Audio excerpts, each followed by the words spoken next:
Il est 10 heures ici à Paris. Bonjour à toutes et tous et bienvenue dans Parlons-en, votre rendez-vous avec l'info qui prend son temps. Voici les titres de ce mardi 6 janvier. Américains et Européens se retrouvent pour la première fois à Paris sur fond de menaces d'annexion du Groenland proférées par Donald Trump. Groenland, territoire autonome rattaché au Danemark, lui-même membre de l'Union européenne et de l'OTAN. Officiellement, il sera question d'Ukraine à l'Elysée, mais la politique expansionniste du président américain sera évidemment dans tous les esprits. Donald Trump qui écarte toute nouvelle élection au Venezuela, je cite, avant que le pays ne soit remis sur pied. La chaviste Delcy Rodriguez a été investie présidente par intérim. Elle a juré sur la constitution tenue par le fils de Nicolas Maduro. Le président déchu lui restera en prison à Brooklyn jusqu'à son prochain rendez-vous avec la justice le 17 mars prochain, inculpé pour narcoterrorisme. Il a plaidé non coupable. L'actualité de ce mardi, c'est aussi l'Iran. Selon une organisation de défense des droits de l'homme basée à Oslo, depuis le début des manifestations contre la vie chère, il y a eu 35 personnes tuées, dont des forces de sécurité. La répression et la surveillance se resserrent. Un Iran que Donald Trump, lancé à plein régime visiblement depuis le début de l'année, a aussi menacé de frappe si cette répression se poursuivait contre la mobilisation populaire. Et on va prendre le temps aujourd'hui dans ce rendez-vous d'info de prendre le pouls de cette mobilisation. Comme à chaque fois qu'une partie des Iraniens se soulève, l'espoir d'un changement de régime parmi l'opposition et dans la diaspora revient. Cet espoir sera-t-il à nouveau balayé par la toute-puissance apparente de la République islamique? La situation économique qui fait souffrir des millions d'Iraniens au quotidien sera-t-elle l'étincelle qui a peut-être manqué au mouvement Femmes, Vie, Liberté? Question posée ce matin à Armin Arefi, Azadekian et Sepideh Farsi. Bonjour à tous les trois. Merci d'être là. On a beaucoup de choses à se dire. C'est Parlons-en et c'est parti.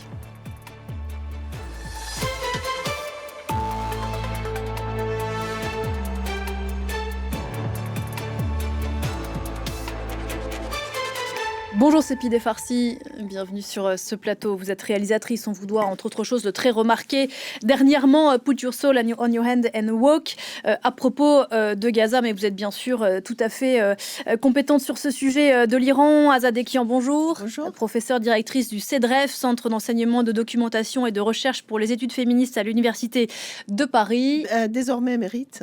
Émérite, pardon. Et puis Armin Arefi, grand reporter au Point. Bonjour Armin. Nous voilà réunis après un début d'année tonitruant, comment le qualifier, avec un timing qui interroge forcément cette intervention militaire américaine au Venezuela. Alors que s'était engagé depuis une semaine, au moment de l'opération militaire à Caracas, cette nouvelle mobilisation en Iran, partie d'abord du bazar de Téhéran et de protestations contre la vie chère des commerçants du bazar. Quelques mots quand même, parce que c'est important de le rappeler, et je ne suis pas sûre que ce soit évident pour tout le monde. En quoi la chute de Maduro, Armin, peut-être avec vous pour commencer, est un coup dur pour la République islamique? En effet, la chute de Maduro est un coup extrêmement dur, même si pour l'instant le régime vénézuélien tient. Pourquoi? Parce que c'était le principal allié, même le pied de la République islamique en Amérique latine. C'est-à-dire que les deux régimes sont unis par leur anti-américanisme, leur anti-impérialisme, par le fait qu'ils sont aussi la cible de sanctions américaines qui les empêchent d'exporter leur pétrole. Et de fait, depuis maintenant plus de 25 ans, ces deux pays avaient établi des liens extrêmement étroits, leur permettant tout d'abord de coopérer dans le trafic de drogue, leur permettant d'obtenir une source de revenus importante pour ces deux pays, notamment dans le soutien à leurs forces répressives.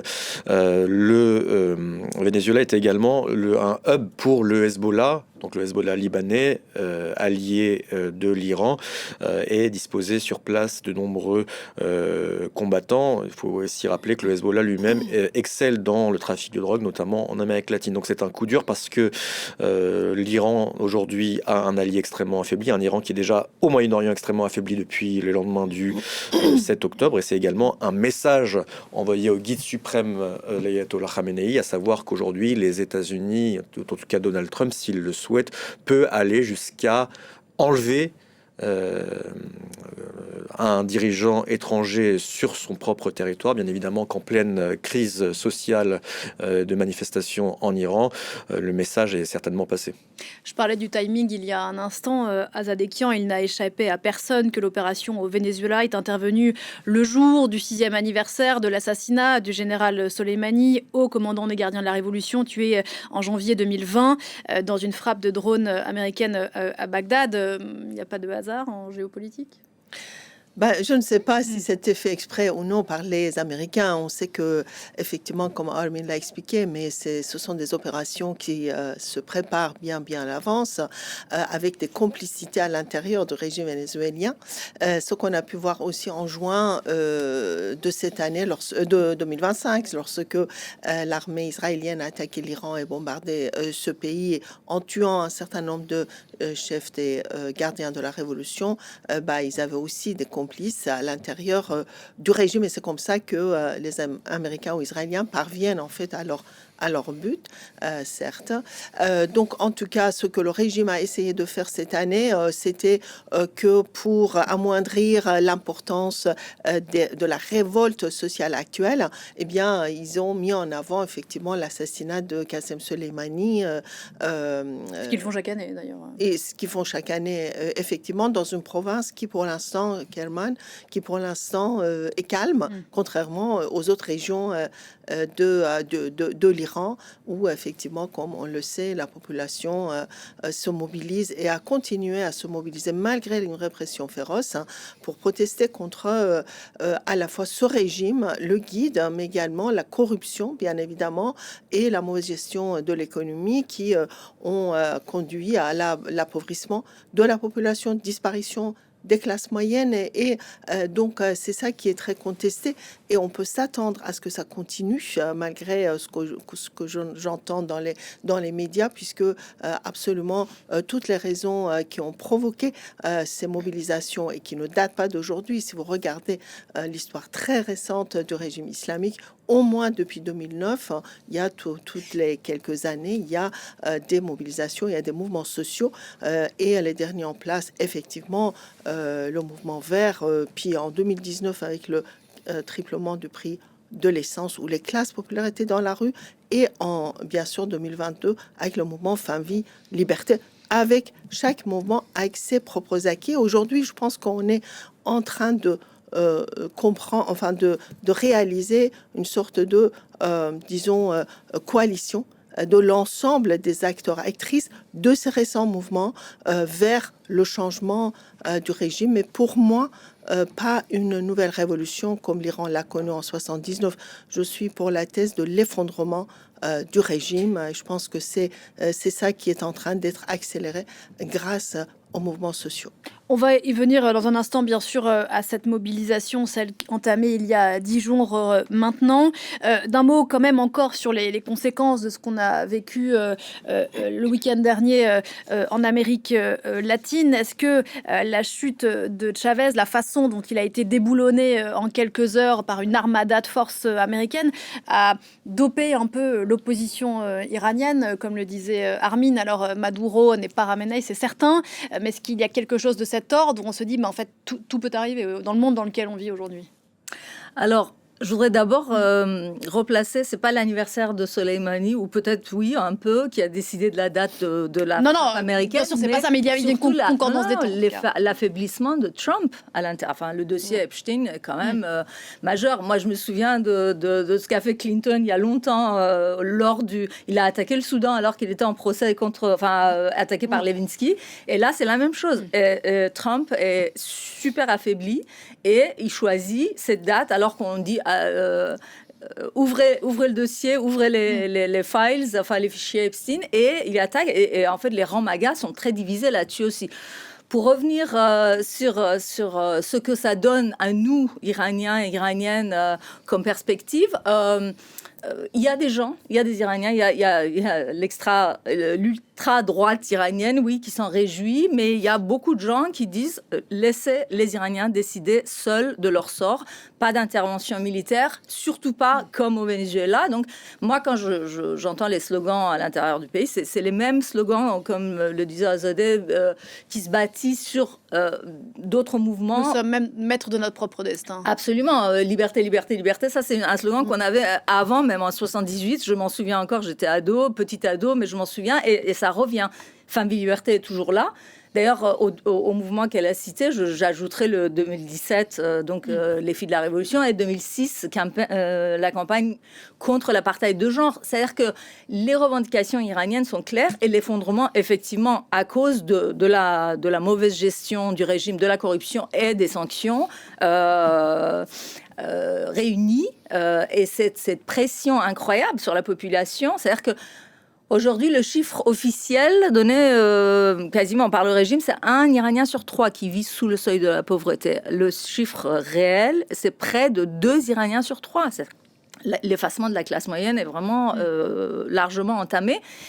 Les ressources comme l'eau, comme l'électricité, qui ne sont pas là. Donc, non seulement les gens ont faim, ils n'ont pas d'eau. Enfin, c'est hyper mal géré. Donc, il y a une conjoncture qui réunit beaucoup d'éléments. Mais je pense que les gens sont encore sur les acquis de 2022, sur le mouvement Femmes, Vie, Liberté, et beaucoup d'autres choses qui étaient là. Et on le voit parce que, à la fois dans les régions périphériques, où la répression est encore beaucoup plus élevée, comme le Kurdistan, les gens sont debout.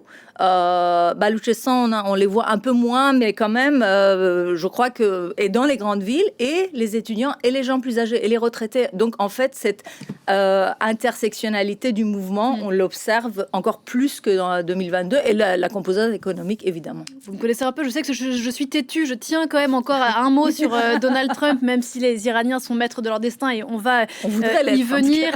Oui, revendique en être sur ces menaces américaines quand même. L'administration américaine ne cesse de tweeter en versant ces dernières heures à base de menaces d'intervention. Effectivement, Donald Trump l'a dit dans l'avion, menace de frappe. Il l'a dit dans l'avion, entre d'autres menaces contre d'autres pays. Comment est-ce qu'elles sont perçues en Iran? Est-ce qu'on imagine effectivement, très concrètement, des frappes américaines sur l'Iran? Déjà, c'est sans précédent. Moi, je n'ai pas souvenir qu'un président américain menace l'Iran de frappe en raison de la répression gouvernementale des manifestations. Ça résonne extrêmement très fort en Iran et dans la diaspora à l'étranger. À savoir qu'il y a une frange de la diaspora et une frange également des Iraniens aussi se radicalisent, qui se dit pourquoi pas. Effectivement, la guerre Iran-Israël a créé un traumatisme en ce sens qu'elle a tué de nombreux civils, en plus des gardiens de la Révolution.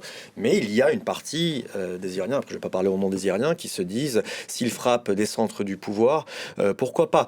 Maintenant, à contrario, moi, par exemple, au quotidien, j'ai des manifestants qui vont dans la rue, qui risquent leur vie chaque jour et qui risquent à la fois de mourir ou alors des peines de prison. D'ailleurs, l'ayatollah Khamenei, le guide suprême iranien, a demandé aux forces de sécurité de régler l'affaire, ça veut dire réprimer dans le sang. Des Iraniens qui manifestent aujourd'hui se disent surtout pas, à savoir que c'est ce qu'attend le régime, à savoir le régime déjà a pour habitude d'accuser la moindre contestation de lien avec Israël et les États-Unis. Si on a les États-Unis et par ailleurs Israël qui soutient ouvertement ce mouvement, ça risque de se terminer en bain de sang. Maintenant, comme vous le savez, Trump est complètement imprévisible. C'est une hypothèse quand même à prendre en compte. On n'est pas pour l'instant dans le cas en tout cas dans le souhait d'une intervention terrestre américaine qui serait quelque chose d'assez difficile parce que l'Iran c'est 3 fois la France. Mais effectivement, avec ce qui s'est passé avec Maduro, tout est sur la table. Et il y a aujourd'hui, secrètement, une grande partie, en tout cas une partie de la diaspora et une partie des Iraniens qui se disent, pourquoi pas, avec la crainte. Moi, j'ai eu, il y a quelques semaines, l'opposant iranien Mostafa Tojadeh qui est en prison, qui a réussi à répondre à des questions depuis la prison, qui disait que, d'après lui, ce serait la pire chose parce que le chaos profiterait à des franges encore plus dures du pouvoir iranien, notamment des franges les plus dures des gardiens de la Révolution, pour pour instaurer peut-être quelque chose de plus dur que la République islamique, à savoir une dictature militaire. Maintenant, il faudra voir ce que va faire Donald Trump. Parce que voilà, comparaison est rarement raison dans ce genre de situation, mais la République islamique n'est pas le régime chaviste. Est-ce qu'elle n'est pas pensée, conçue pour résister précisément à la décapitation du chef, métaphorique bien sûr, Azadekian? Tout à fait. Non, avant ça, je voudrais dire que finalement, lorsque les Iraniens regardent les raisons principales de l'attaque des États-Unis contre Chavez, contre Venezuela, je veux dire, c'est pas pour lutter contre le trafic de drogue, c'est pour le pétrole, ni contre le dictateur de vénézuélien, mais pour s'accaparer du pétrole du Venezuela. Et je pense que ça, effectivement, moi j'ai une analyse contraire à celle de Armin, parce que je pense que effectivement l'attaque contre Venezuela a réveillé une partie des Iraniens qui pensaient que Trump viendrait à leur secours pour la liberté, pour la démocratie. Ben, on voit que non, et que finalement ce sont les intérêts des compagnies pétrolières américaines et Trump qui sont privilégiés par rapport aux intérêts disons par exemple de la démocratie au Venezuela, d'une part. D'autre part, la région de Moyen-Orient sera davantage déstabilisée. Moi, je ne crois pas vraiment à ce scénario de bombardement par Trump de l'Iran, parce que, comme on le sait, les gardiens de la révolution ont maintenu leur capacité de riposte à travers des missiles. Et d'ailleurs, ils ont aussi menacé les soldats américains stationnés dans la région, et les pays arabes de la région qui accueillent ces soldats américains ne souhaitent pas voir se faire bombarder par l'Iran. Donc je pense que l'Iran n'est pas Venezuela, comme vous le savez, et de toute façon, Trump peut-être réfléchira par 2 fois avant d'attaquer l'Iran, mais en tout cas, ça sera vraiment contre-productif. À la fois, les déclarations soi-disant de soutien du Mossad et de monsieur Netanyahou pour les contestataires iraniens, ainsi que les messages de Trump, parce que ça peut aussi emmener le pays vers davantage de répression et justifier cette répression en disant il y a des personnes appartenant au Mossad qui sont dans les manifestations. Donc en fait, il faut que les Iraniens et Iraniennes puissent être, encore une fois, les acteurs actrices de leur changement et de régime. D'un mot, Armin, peut-être je vous donne la parole, Cépi, dans un instant. Oui, c'est vrai que c'est assez intéressant et sans précédent. On a aujourd'hui un compte officiel du Mossad, qui d'ailleurs est confirmé le lendemain par l'armée israélienne sur la radio de l'armée, justement, qui affirme, qui apporte son soutien aux Iraniens, aux manifestants iraniens, qui affirment qu'ils sont sur place à leur côté sur le terrain en Iran. Ce qui est ça, fou, c'est du jamais vu aussi. Hein. C'est du jamais vu. Alors ça ne veut pas dire qu'il n'a jamais été là. On sait que le Mossad est très infiltré en Iran. Preuve en est les renseignements extrêmement précis qu'ils avaient sur le lieu d'habitation du moindre gardien de la Révolution. Mais le fait qu'il l'annonce publiquement est sans précédent, et comme vient de le dire Azadekian, est extrêmement dangereux, parce que le régime n'attend que ça. D'ailleurs, hier, le chef du pouvoir judiciaire iranien, Mohseni Ejei, ultra-conservateur, a annoncé qu'il n'y aurait aucune pitié pour les manifestants, justement en citant ces liens. Donc aujourd'hui, on a quand même et ça c'est aussi intéressant, à l'international, une alliance aujourd'hui entre Trump et Netanyahou, qui officiellement vont soutenir le combat des Iraniens, un combat qui est réel, qui est légitime, parce que les Iraniens n'en peuvent plus au niveau économique, mais également au niveau des privations de liberté, même si ça s'est arrangé de par leur combat après le mouvement Femmes, Vie, Liberté. Mais on a clairement une république islamique plus que jamais affaiblie face à cet axe Trump-Netanyahou, dont on ne sait pas ce qu'il pourrait décider. C'est pidé.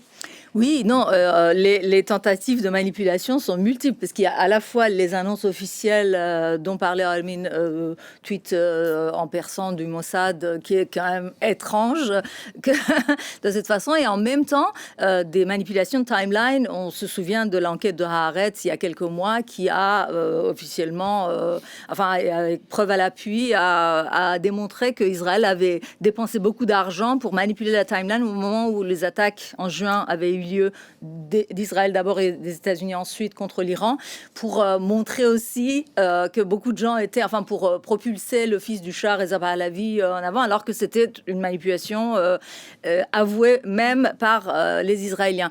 Et c'est très révélateur, puisque au bout d'une semaine des attaques en juin, les premiers jours, et Trump et Netanyahu disaient régime change, on va intervenir. Au bout d'une semaine, ils ont changé de slogan, enfin et de formule, en disant non, c'est aux Iraniens et les Iraniennes de déterminer leur sort. Pourquoi Parce qu'ils ont vu que ça marchait pas. Vous tuez 30 mecs des gardiens de la Révolution, c'est quand même une force militaire qui est extrêmement structurée. Ils sont remplacés. C'est pas en éliminant un par un. Ok, Soleimani, ça a fait un coup, effectivement, un coup assez majeur. Ça a apporté un coup à Rhodes, mais je veux dire, c'est pas en éliminant comme ça les gens. C'est pas du tout comparable au Venezuela. Et c'est ça qu'il faut. Oui. C'est ce que j'ai dit tout à l'heure. Ramenei n'est pas Maduro. Et il faut. Alors, l'Iran, l'année 2025, plus de 2500 exécutions en Iran. C'est l'une des années les plus meurtrières. L'Iran a le record mondial des exécutions. En fait, la guerre de juin, les attaques de juin, a renforcé le régime. Et ça, personne ne peut dire le contraire. Qu'on soit pour l'intervention ou contre l'intervention, le constat est clair, ça a renforcé le régime. Et c'est ce qu'il faut éviter en interne, évidemment. Et d'ailleurs, les accusations en espionnage pour le compte des Israéliens, qui ne sont pas nouvelles, ils n'attendent que ça, le régime n'attend que ça. Multipliées. On a vu quand même... Et les exécutions. On a vu ces derniers jours ce rapport du renseignement britannique consulté par le Times pour dire que Ramenei n'est pas Maduro, qui racontait que le guide suprême avait un plan éventuellement d'exil vers Moscou. Enfin, Moscou n'est pas précisé, mais on imagine bien que c'est Moscou, y compris avec son fils et héritier désigné. Voilà, fin de la comparaison entre les deux hommes. Pour ceux qui auraient fait un break dans ces dernières semaines et n'auraient pas tout à fait suivi à quoi ressemblait la mobilisation depuis 10 jours, d'où elle est partie, est-ce qu'elle raconte, Lou Kisiela fait ça pour nous en images et on en parle juste après. En équilibre au-dessus d'une autoroute, cet homme ose taguer « Tant que le Mollah ne sera pas enterré, cette patrie ne sera pas une patrie ». Un slogan appelant à la mort du régime, symbole de l'exaspération des manifestants iraniens. Depuis le 28 décembre, la contestation s'est étendue du bazar de Téhéran à une quarantaine de villes iraniennes, en particulier à l'ouest du pays. 24 provinces sur 31 sont touchées par des manifestations. Ils protestaient à l'origine contre la vie chère. Désormais, c'est tout le régime de la République islamique qui est remis en question.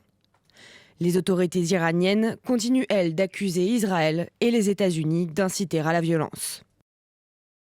Les actions et les déclarations du Premier ministre de l'entité sioniste, ainsi que de certains responsables américains extrémistes concernant les affaires intérieures iraniennes, ne sont rien d'autre qu'une incitation à la violence, au terrorisme et au meurtre.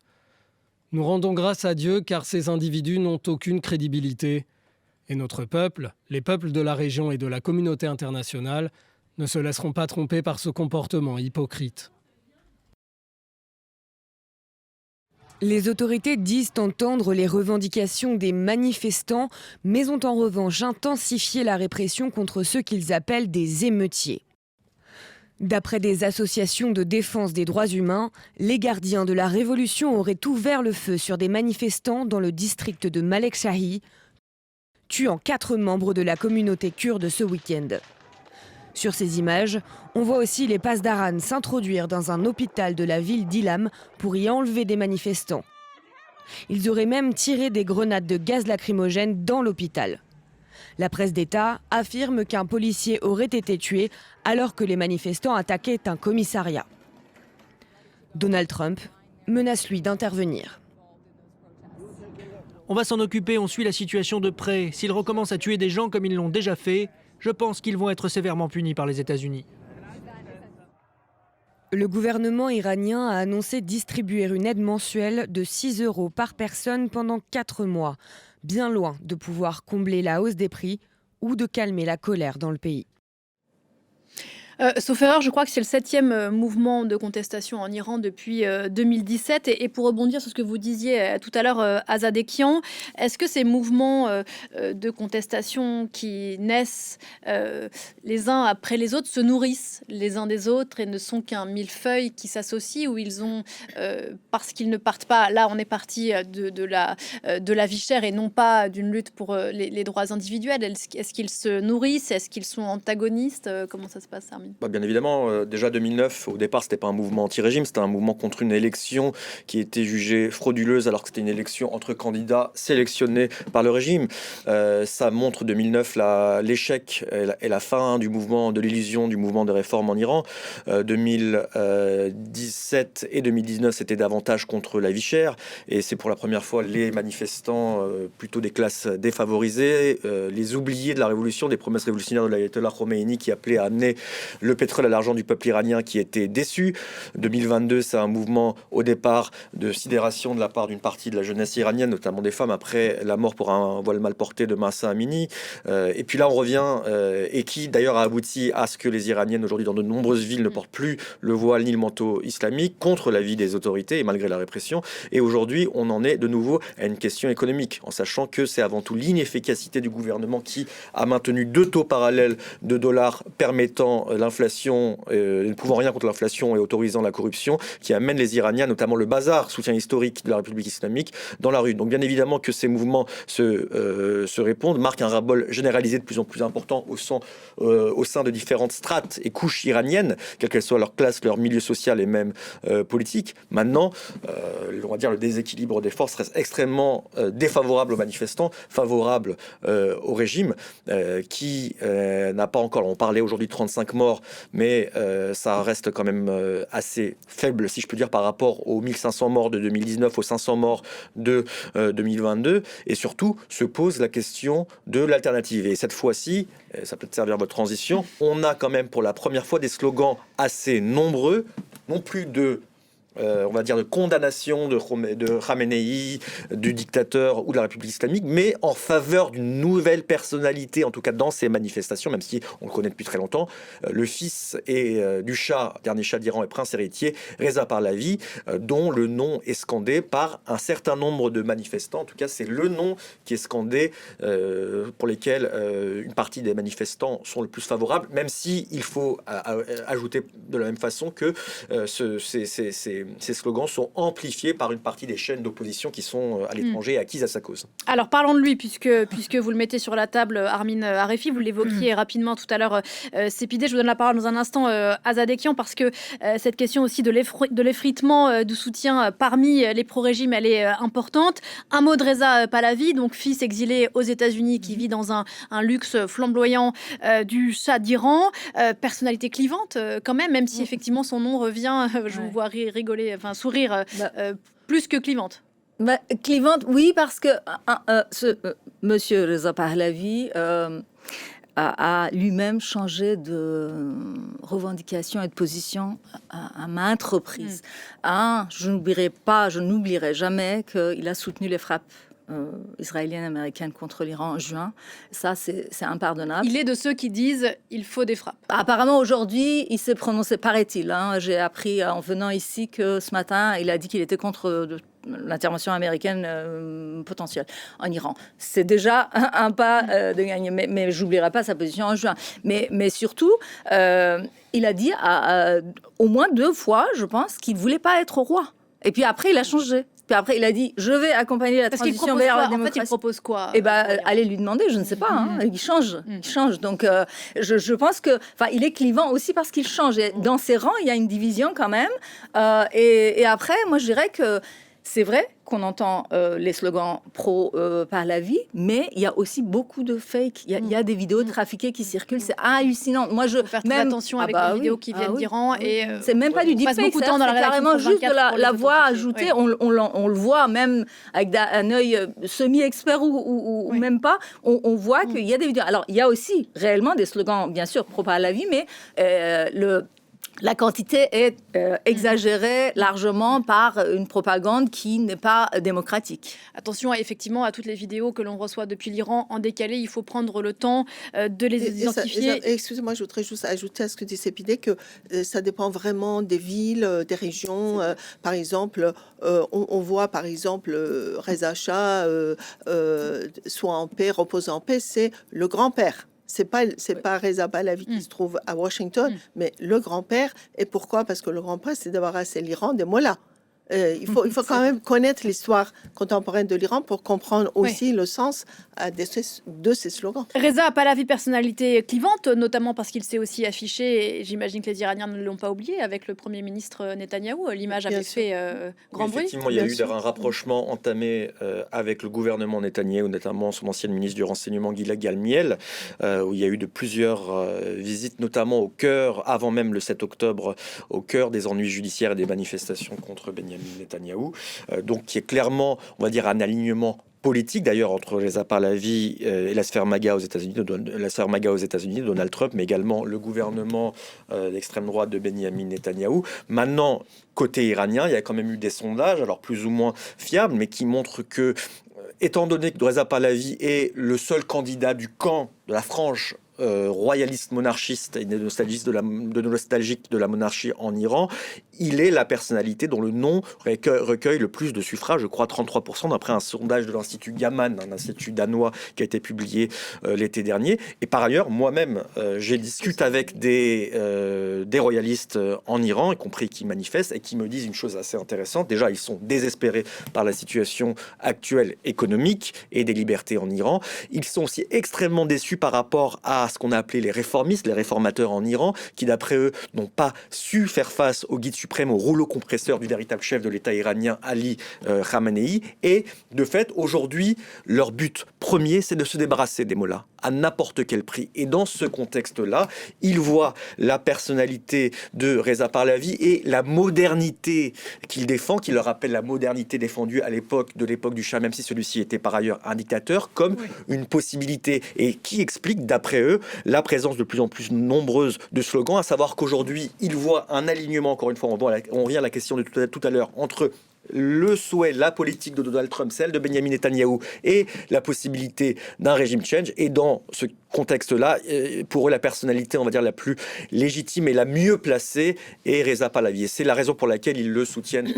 Les royalistes iraniens n'étant pas l'ensemble de l'opposition iranienne aujourd'hui, Pahlavi a quand même l'épine dans le pied d'être le fils de son père. Il n'a jamais pris ses distances avec le régime du Shah. Je vous donne la parole dans un instant, Sepideh Azadekian. Qu'est-ce que le fait que ce nom revienne, enfin il n'a jamais vraiment disparu, mais c'est vrai on l'a plus entendu ces dernières semaines que ces derniers mois.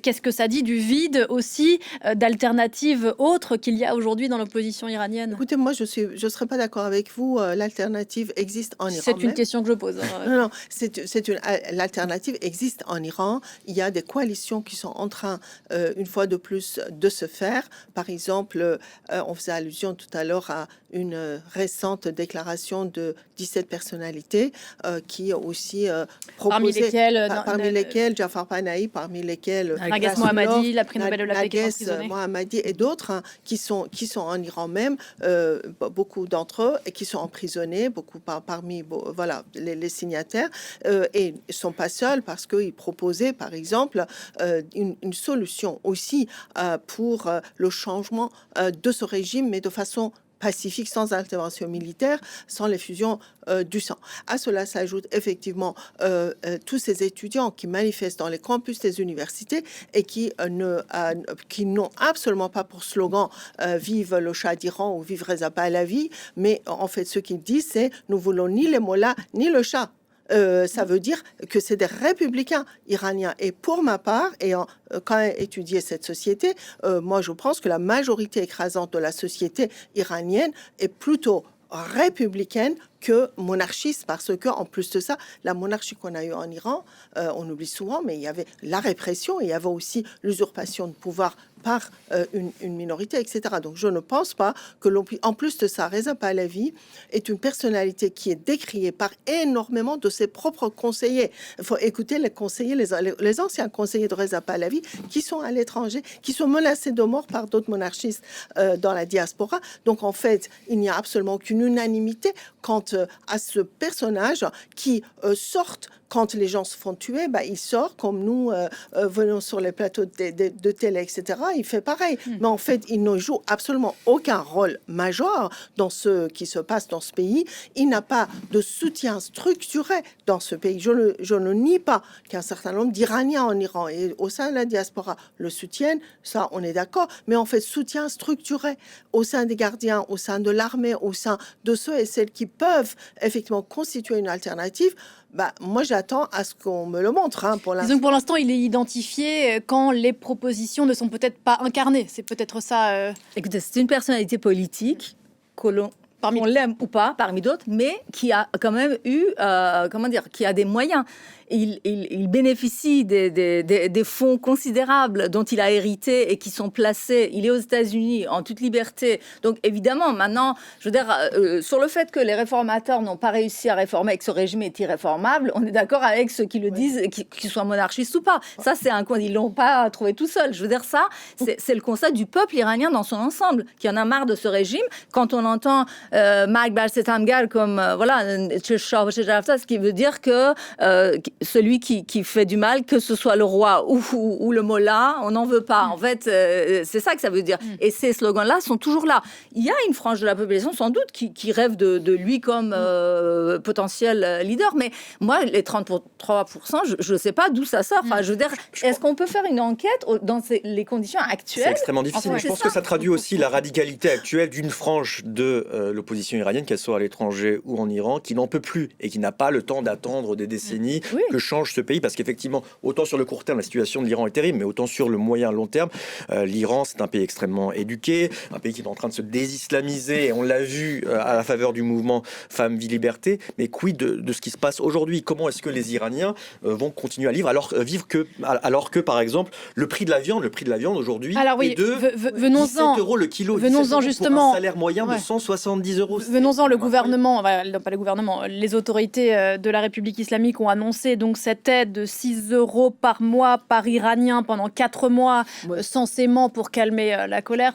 Oui, mais oui, effectivement, mais en fait, le régime, l'incompétence du gouvernement et des gouvernements successifs est mise en cause. Et par ailleurs, le poids des sanctions, il faut oublier les sanctions internationales. D'ailleurs, il faut poser une question là-dessus.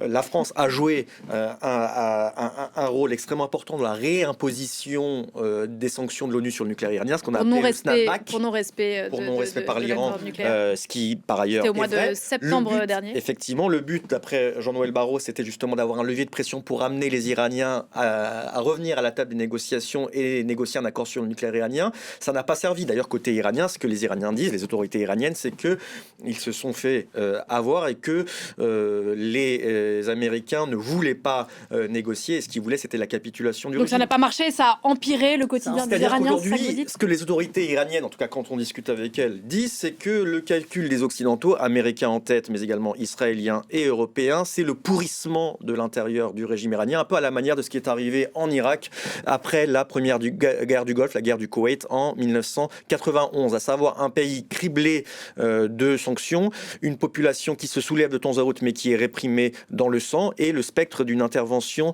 étrangère. Mais c'est vrai que aujourd'hui, le gouvernement iranien, pendant des années, donc j'ai parlé du point des sanctions, mais de l'autre, il y a eu ces deux taux, le taux officiel subventionné par les devises étrangères du gouvernement, qui permettait de manière factice de garder $1 à 28 800 toumans le dollar, et le taux du marché libre qui a dégringolé, qui s'est envolé avec les sanctions internationales, qui atteint aujourd'hui 150 000 toumans. Et du coup, cet espace entre les deux taux a favorisé la corruption et a entraîné une envolée des prix, et c'est le peuple iranien le premier à l'avoir payé. Et c'est d'ailleurs la raison pour laquelle cette fluctuation incessante des produits de première nécessité qui a amené les bazaris à fermer boutique et la population à aller dans la rue. Vous rappeliez tout à l'heure, Armin, que ces bazaris des Téhéran, ce sont traditionnellement plutôt des soutiens du régime de la République islamique. Est-ce que ça ne dit pas quelque chose, même si ce n'est pas le facteur déterminant, mais de l'effritement du soutien dont peuvent, y compris, on a vu des... Pardon, je finis ma question. On a vu des mobilisations dans des villes très religieuses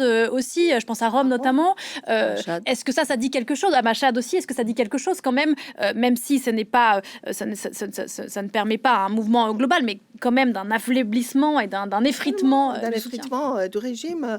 D'ailleurs, ça date pas d'aujourd'hui, mais c'est vraiment avec, et c'est pour ça que je dis que le caractère inédit du mouvement actuel, c'est que ça a commencé par les bazaris, par ces commerçants qui étaient effectivement traditionnellement très proches du clergé, qui ont d'ailleurs assumé les coûts de la révolution de 1979, c'est très proche, et qui aujourd'hui n'en peuvent plus, qui montre à quel point aussi ce régime est en train effectivement de s'effriter de l'intérieur. À cela s'ajoute bien sûr la dissension au sein même du pouvoir. C'est que d'un côté, vous avez Khamenei et ses proches qui prônent la répression féroce, et d'un autre côté, quand même, le président qui dans les premières heures avait dit il faut prendre en considération les revendications des bazaars. Et il a répété, même encore récemment, il faut discuter, etc. Il ne faut pas réprimer, la répression n'est pas la réponse. C'est qui a le pouvoir en réalité en Iran?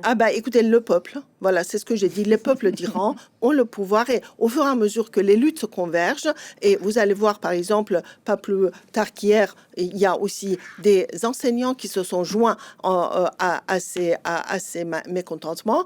Il y a des enseignants, il y a des retraités et des ouvriers de pétrochimie par exemple. Des gens qu'on n'avait pas vus jusqu'ici. Des gens qu'on n'avait pas vus jusqu'ici, mais si, sporadiquement, mais de façon séparée. Mais aujourd'hui, moi je pense que les luttes sont en train de converger, et c'est ça qui va en fait faire que ce régime va s'effondrer, et raison pour laquelle c'est très dangereux si Netanyahou et Trump décident à nouveau de bombarder l'Iran. C'est vraiment contre-productif, et il ne faut pas qu'ils le fassent, et vous inquiétez pas, l'alternative est en train de se créer en Iran. C'est Pideh Farsi. Sur le bazar, je me souviens très bien. Le moment où, d'ailleurs, le bazar n'a pas toujours été... Le bazar est avec le pouvoir. Et le bazar, c'est le centre névralgique de l'économie iranienne. En tous les cas, hors pétrochimie, d'un point de vue commerce. En 78, lorsque le bazar a fermé, il ne s'est pas réouvert jusqu'au départ du Shah. Et là, en fait, il est fermé depuis une semaine. Et on va voir. Je pense que c'est significatif. Je ne sais pas jusqu'où ça va aller, mais c'est très significatif. Et c'est parce qu'ils le disent. Ils disent on ne peut plus faire commerce. En fait, ça change tellement le cours de la monnaie, comme ça a été dit. L'autre chose, c'est que sur le vide qu'il y a à l'intérieur de l'opposition. Bon, il y a une partie de l'opposition iranienne soi-disant opposition, les Moudjahidines du peuple, dont personne ne veut, mais vraiment personne. Et donc, à part ça, le régime a tellement tapé sur tous les dissidents, d'ailleurs beaucoup sont en prison depuis 24 jours. Narges Mohammadi, prix Nobel de la paix, est en prison aux côtés d'autres dissidents, et qui ont été arrêtés aux funérailles de l'avocat Ali Kurdi à Mashhad. Ça veut dire quoi? Ça veut dire qu'en fait, le régime étouffe dans le germe toute tentative de formation de factions politiques d'opposition. Et c'est ça qui laisse ce vide dont profite Reza Pahlavi, en fait, entre autres. Mais je suis d'accord que les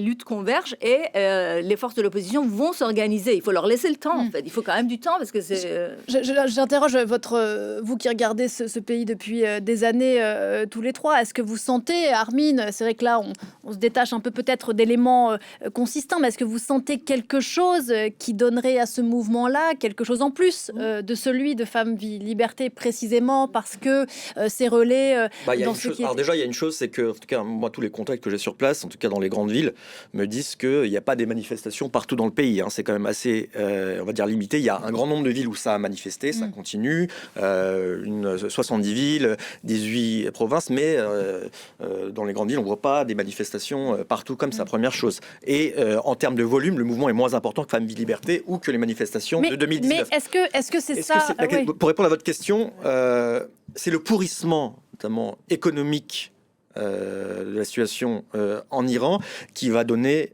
du grain à moudre ou pas à ce mouvement. Et la question, est-ce que le gouvernement est à même de trouver une manne, et le régime, d'argent suffisamment pour satisfaire le ventre des Iraniens? La question est non, avec un pays de nouveau sanctionné et une inefficacité profonde du gouvernement.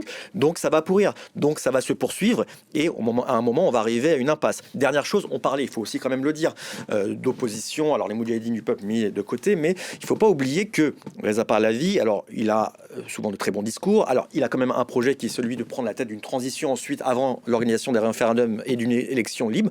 Mais il y a beaucoup de ses partisans, notamment alimentés par ses conseillers, qui tapent sur la moindre opposition, qui harcèlent, qui attaquent en Iran, y compris au sein des manifestants et à l'étranger.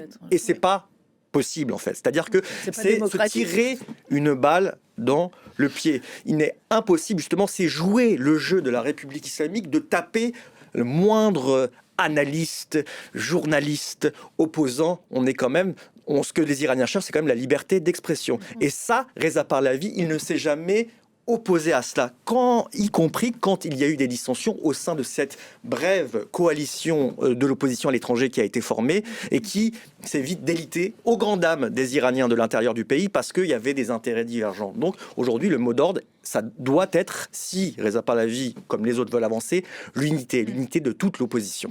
Unité, pourrissement, on est dans un processus peut-être encore plus long que ne l'ont été les mouvements précédents. Écoutez, dans la mesure où on parle de la convergence va venir, mais ça prend du temps. On voit que ça fait 10 jours que ça a commencé. D'ailleurs, par exemple, le régime apporte surtout des étudiants, de plusieurs millions d'étudiants. Les universités dans la province de Téhéran et Alborz, 2 provinces importantes de Téhéran, par exemple, de l'Iran, par exemple, sont maintenant en ligne depuis samedi, le premier jour de la semaine, afin d'empêcher les étudiants de sortir et d'aller sur les campus des universités. Et pourtant, il y en a qui le font.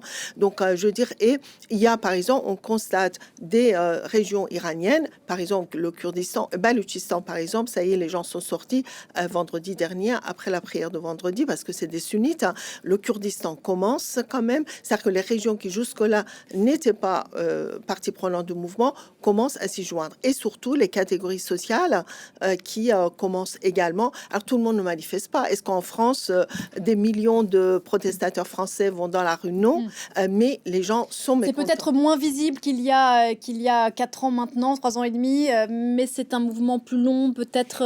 Voilà, d'un mot pour conclure. Plus en profondeur. Et je voudrais souligner quand même l'attitude des forces de l'ordre. Alors, c'est lié à 2 choses. C'est vrai que une mort, c'est de trop, mais 35 morts, c'est vraiment relativement peu par rapport à l'étendue du mouvement. Et ça vous fait dire que... Ça me fait dire 2 choses. Un, le régime a essayé d'être un peu conciliant, comme ce qu'a dit Pezeshkian, etc. Khamenei a quand même parlé de donner l'autorisation de tir, mais c'est aussi qu'ils doivent savoir que les forces de l'ordre et les Bassidji, ils en ont ras-le-bol.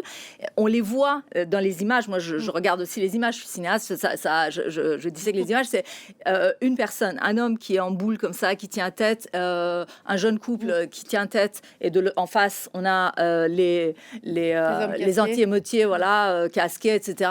Mais alors, il y a eu des tirs à balles réelles, à Yassouj, il y a eu des jets d'eau, il y a eu beaucoup de choses, mais c'est quand même pas la même force de frappe qu'on a vue en 2019. C'est pas la même chose qu'en 2022. Donc, je pense que le régime doit savoir aussi qu'il peut pas compter sur les forces de répression comme avant. On suivra ça de près. Merci beaucoup à tous les 3 d'être venus ce matin discuter de l'Iran qui nous occupera sans doute cette année. Sepideh Farsi, Azadeh Kian, Mina Refi. Merci encore, très bonne journée à vous. Une émission à revoir en replay et réécouter en podcast. On se retrouve dans un quart d'heure.